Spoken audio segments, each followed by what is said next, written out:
Hello, everyone, and welcome to our session on the art of digital transformation. I'm Cathilea Robinette, the president of e.Republic and one of the founders of these digital government summits. I am excited today to be joined by Kamal Bherwani, the CEO of GCOM Software. Welcome, Kamal. Thank you, Cathilea. Always a pleasure to speak with you. So I'm just going to jump right in here and ask you some questions and get our conversation going. And first up, I just want you to talk a little bit about your interesting career. You've had so many positions in and out of government. How have those various roles, particularly in government, helped shape your current company and your role as CEO? That's a great question. I started in government, my career, and actually in my senior year of high school, I had a one semester internship in government, and that was my first real professional job. And then went to private sector, came back to government, left, and came back to government. So I've had 3 tours of duty in government in different roles around technology and more strategic over time, and also different roles related to innovation and technology in the private sector. And the one thing I learned is in government, you can really do the moonshot projects. You don't have to be very clear about what you're going to produce in a quarter or 2 quarters or a year. You can go for the far-reaching projects. And government has an ability, because it's not tied down to quarterly results, to have a luxury to be able to do moonshot projects. Some of those go really well, and a lot of those don't go well. But it's not a corporate environment. On the corporate side, however, but the downside is the government doesn't have maybe sometimes the best framework for outcome measurement. I mean, was the juice worth the squeeze? Did you get the investment, and did you get the outcome from the investment that you had originally hoped when you launched a big moonshot project? And unfortunately, the private sector side, while you have that intense focus on short-term outcomes, you kind of lose sight sometimes of the long-term. Hard to create long-term innovation projects, which is why traditional media companies, in one example, were never able to pivot to social media and become, digital media companies overnight, is because those ideas were shot down in the boardroom. They weren't allowed to thrive, those ideas, because there was no clear answer on what the outcome is. So I think there's a gap here where one is more profit-based, the other one's more long-term moonshot-based. And if you take a little bit of the rigor on one versus the other, you can probably close that gap. And then you can see how governments and private sector can actually work very much the same way. Yeah, well, thank you. I think it's such a great perspective to have. So, between COVID-19, looming budget falls, everything that's going on right now, what are you seeing across the country, and what do you think the path forward is for technology right now? Yeah, well, clearly government faces the challenges of a lifetime, and the challenges are so complex, and they're all hitting at the same time. We started with the public health crisis that's still looming, and hopefully there's light in the end of the tunnel with the vaccine next year. At the same time, that's led to a crisis around social equity and inequality. There was always an undercurrent of these types of discussions, but COVID-19 shined a pretty harsh light on the issue of inequities. And that's led to economic crisis and budget shortfalls that are just huge compared to what governments had to deal with even coming out of the 2008 financial crisis. And the trend, I think, is if you want to fix these 3 things at the same time, I think technology can be used as a lever to reduce operational costs in government, to have smaller, more efficient government, at the same time increase the sentiment and happiness of people that deal with government. Right? No one likes to pay a fine, but most people resent the process by which they get there.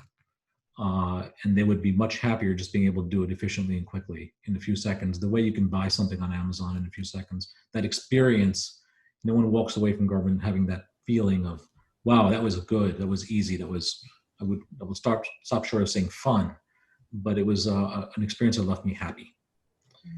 So I think the impact of COVID-19 is about, do you keep your people happy? And are they going to stay where they live today? Because while all these crises have happened that lead to challenges of a lifetime for government, at the same time, the expectations of residents and business owners have gone up. There's a need for transparency. There's a need for frictionless government. There's a need for a lot of things like better outcomes to deal with inequities. So it's really, really more challenging because if expectations go up at a time when you're already fighting to tread water, what's the answer? And I think technology can really be used as a lever to bridge these two things, because it is about lower costs while getting better results. And I don't think there's a way around the problem except investing in technology. Yeah. Yeah, I agree with you. Don't you think that technology is having a moment right now? For particularly people like us, we've been doing this a long time. We're having a moment, I think. I think we are, because it's a need. It's not a luxury. And it's been a need in corporations for competitive reasons. Mm-hmm. States and cities don't view the other states and cities as competitors, right? But now you can see that the taxpayer is up for grabs, and you need the taxpayers living in your locality and wanting to live there and adding to your local GDP in order to fund all the things that people expect, right? This is a virtuous cycle, and things got derailed economically with COVID-19, but things are not going to go back to where they were before. The expectations aren't going to go back to where they were before. People aren't going to work the same way they were working before. COVID-19 has been an accelerator of all things digital. Yeah. In fact, we've survived through this mess through a digital backbone in this country, through a digital and e-commerce is what's really kept the economy going to some degree through the worst of this. So when things go back to where they were, I don't think commercial real estate goes back to where it was. I don't think people go back to work in the office the way they used to. And government also needs to change very quickly and be more of an early adopter of the latest technological trends, whether it's infrastructure modernization or whether it's artificial intelligence and analytics and robotic process automation, or whether it's leading edge user interaction and experiences online through digitization. There's a lot of things government's got to catch up on, and this is the moment. I think you're exactly right. The moment is now. It's a matter of having a voice and having the leaders of technology in states and cities to raise that voice and say, guys, this is the answer. This is the answer, and the time is now because the mandate is now. Yeah, I love that. You and I have shared a lot of experiences, mutual experiences, and have an interesting background with similarities. One thing I know about you is you had that 4-year stint in a digital media company. Talk about that influence and maybe some of the parallels that you see now. Yeah, so media went through a pretty disruptive cycle starting around about 13 to 10 years ago. And that cycle, a lot of things happened. And the birth of what's now media is really what has enabled that. And it was a disruption of the whole supply chain.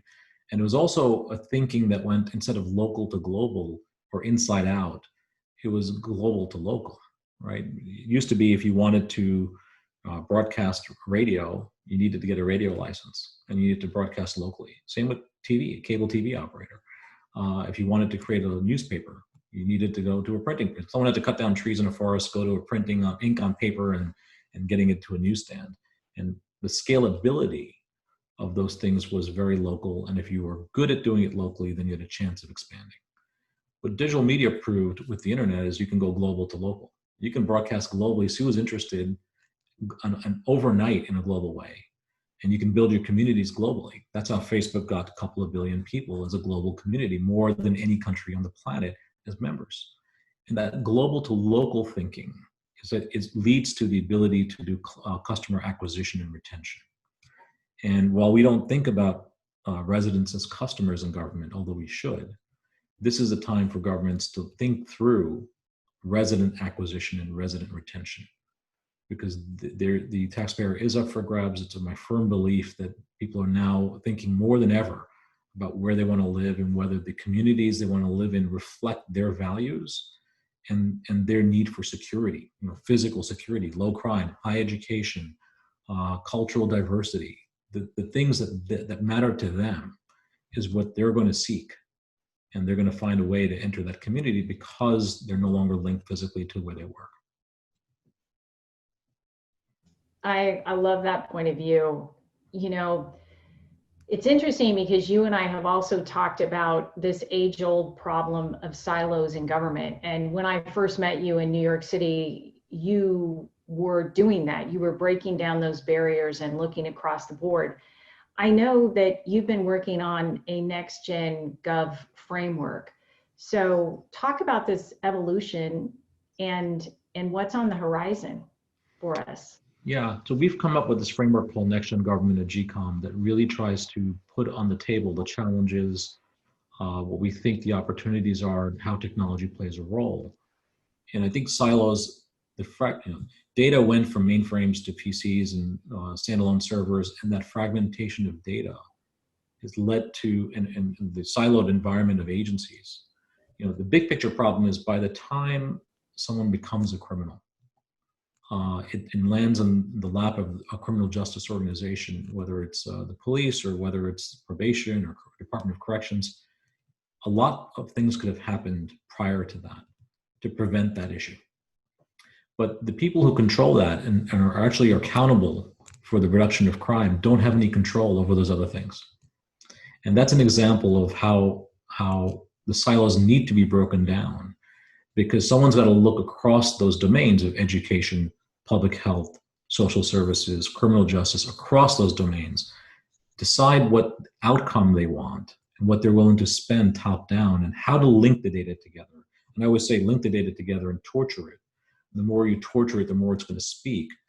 Linking the data together allows you to serve the person better that you're dealing with. At the same time, allows you to understand trends and get insights the way media companies do, like Facebook or Amazon or Apple. They use data to their advantage to be able to influence outcomes, right? To get people to buy something. Maybe you can use data to influence an outcome in the public sector to get them to be more educated, to get them to self-sufficiency and well-being. But that means going across the silos. And these things are trapped. The data and the processes are trapped in those silos, and there are reinvestments made redundantly around security, identity and access management, all the systems at a siloed level, where all the residency is 100 different places they need to understand how they work, go, different user experiences, and there is no outcome. It's a very fragmented transactional model where the five fingers don't make a fist at all. And I think that's really the issue here, is the fragmented nature of the way service delivery is done in government. And not only do you have the fragmentation across the agencies, you have fragmentation across 3 layers of government in this federation, right? You have the federal, state, and local governments, which all have their own siloed nature. So it's like a multi-dimensional set of silos that just never can coordinate and work well together because of technology and the lack of the velocity of looking at data transactionally and also for outcomes. Yeah, so we have the technology aspect of all that, but we also have a leadership aspect. And you and I have talked about the role of elected officials for years. You seem to be a little bit more hopeful than I am about this, but talk about leadership and what is necessary really to get us to the next level. Yeah, in some jurisdictions, and you see it with some governors and mayors, and Mayor Bloomberg, who I had the pleasure of working for, definitely had an ability to drive change using technology, because some people in that elected official office have a view. Certainly Florida has a view around how technology can change government and its delivery of services. And there's a new CIO in Florida, and there are other elected officials who have that view. So if you have the luxury of working in an environment where they're driving you, that's fantastic, because that'll grow you, and it's already, you're not having a battle to get them to yes on investing in technology. If you're in an environment where you don't have that, you have to create a compelling business case. And it's not a technology discussion, it's a business outcome discussion. The discussion that says, by investing X, we can get Y. And that X is dollars, time, opportunity cost, and what is the outcome related to that? And it could be a qualitative outcome. It could be, we're going to reduce homelessness, we're going to reduce recidivism. They may not be dollars attached to that in the short term. We're going to reduce obesity. We're going to reduce, like when New York City did, smoking. That had a great impact on the economics of the city. It took a while to get there. So I think that this is the time to think about technology as investments and not as operating consumption. Because a lot of where the stimulus has gone so far, the $3.4 trillion or so of the stimulus related to COVID has gone through to a consumption economy, not through a production economy. And now is the time, I think, if there's an infrastructure bill, to think through how do you have digital infrastructure, because that's what's kept the economy running. Why not invest more in that? So I think that's for me is the big issue is if you have someone who believes in this and is pushing you to change and go faster, great. If you don't, you need to create that environment. And that's only through taking some risk and articulating what the outcome is going to be and getting people to buy into it. Because technology is never the problem. The problem is change of people and processes and culture. Yeah, that is quite true. So speaking of digital infrastructure, I think you have some big news this week. Do you want to share with everyone what's happened at your company? Sure. I mean, GCOM is looking to be to serve communities better, to create healthier, more prosperous communities in government, and we are trying to round out our service offerings so we become an end-to-end provider. We want to design, build, maintain, manage the whole life cycle. And we've done great on the project side. We've landed many big projects, successfully delivered them, and now we want to focus more on managed services and infrastructure. If there is a digital government, you need a digital foundation. You need an infrastructure foundation, right? The reason we have a thriving digital economy is because of the investments that were made by telecom carriers on broadband and mobility, and now 5G. Government needs to up its infrastructure game and reduce the keeping the lights on costs. And we bought 2020 Technology, which is who pride themselves as the Navy SEALs of infrastructure and networks, because their investment has to be made to make those systems more resilient, more scalable, more secure. And if you have that foundation, you can build all kinds of wonderful, great things on top of it. But as has been evidenced by the pandemic, unfortunately, a lot of the systems in government cannot scale, are not resilient, and are not secure. So you see what happened with unemployment insurance, even in Florida, where there was no scalability. You couldn't apply for a benefit that was badly needed. And there's been lots of cybersecurity attacks, state-sponsored terrorism, and they are going after state and local governments. So we thought this was something we were missing. We knew business process and applications, but we didn't understand infrastructure. So we wanted to buy a company that would let us round out our offerings, because we think infrastructure modernization is going to be an essential part of the foundation. Yes. Well, congratulations. That's an exciting move and makes a lot of sense in terms of the overall strategy. So as we close here, any other final thoughts for our friends here in Florida during their virtual digital government summit? Yeah, I think this is about execution for Florida. I think Florida's already well on its way of deciding the changes needed in technology and how technology investments are made and orchestrated, executed. I think the issue here is governance now, right? Vision without execution is hallucination. And the execution piece is very hard to get right, because it takes a lot of coordination from different people, because anyone can say no in government, and it derails the whole process. It takes a lot of people to say yes. And it's a mix of thought leadership, strategy, budget, technology architecture, enterprise architecture, business architecture. There are a lot of different layers to this. And you have to have someone empowered directly from the governor to be able to orchestrate that change. And then how do you get people to buy into that change? And how do you coordinate the different things that technology is only one part of all of this orchestration?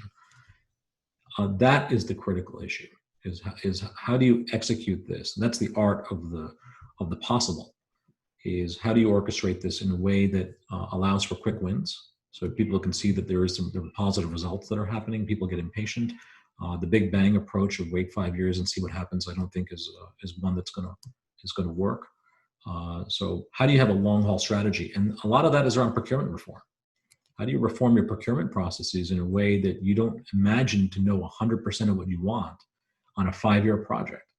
You need a hybrid or a more flexible, agile way to be able to do procurement through an umbrella contract that allows for flexibility, allows for quick wins, allows for room to maneuver and changing priorities, because COVID happened, and I can tell you all of our clients changed scope on their projects, either the timelines or what they wanted us to deliver. For example, in New York City, we had to deliver within 2 weeks an ability for the fire department in New York City to allow restaurant owners to apply for permits for propane tanks for outdoor dining. We did that in 2 weeks. That's because we had an existing procurement vehicle. But if we didn't have that, it would be very difficult. Now, a lot of places are doing COVID-19 emergency procurement, but that also is subverting competition, because you go directly to a solution with no competitive process. And I'm saying there's a balance here. Go through a competitive process that make a contract flexible enough so that you don't need to know 100% of what you want, because vendors know how to play that game. They underbid it, they change order you to death. You end up with fatigue on the other side and a feeling that you got ripped off. But it's also because you thought you knew 100% of what you wanted up front and you didn't. Yes, well, great advice all across the board. Well, Kamal, it's always great talking to you. Every time I spend any time with you, I learn something, actually maybe shift my view here and there. So thank you so much for joining us today. And I wish you the best of luck, particularly with your new acquisition. Thanks for your time and allowing me to be a part of the process of change. Thank you. All right. Thank you. Thank you, everyone. Have a great rest of the conference.